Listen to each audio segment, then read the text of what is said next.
2025 ஆண்டுக்கான பேரறிஞர் அண்ணா விருது. பேரறிஞர் அண்ணா விருதை பெற்றுக் கொள்கிறார்கள் மாண்புமிகு நீர்வளத்துறை அமைச்சர் திரு துரைமுருகன் அவர்கள்.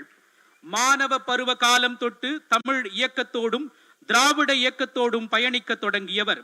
1965 ஆண்டு நடைபெற்ற மொழி போராட்டத்தில் பங்கெடுத்தவர்.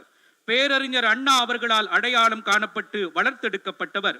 முதலில் 1971 ஆண்டு சட்டமன்ற உறுப்பினராக தேர்ந்தெடுக்கப்பட்டு இதுவரை 10 முறை சட்டமன்ற உறுப்பினராக தேர்ந்தெடுக்கப்பட்டுள்ளார்.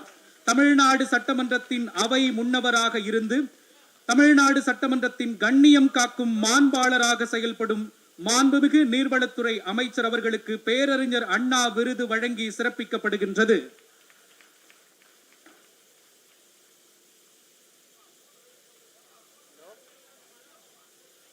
மாண்புமிகு தமிழ்நாடு முதலமைச்சர் அவர்கள் பொன்னாடை அணிவித்து 5 லட்சம் ரூபாய்க்கான காசோலை, 1 சவரன் தங்க பதக்கம், தகுதி உரை வழங்கி சிறப்பிக்கிறார்கள்.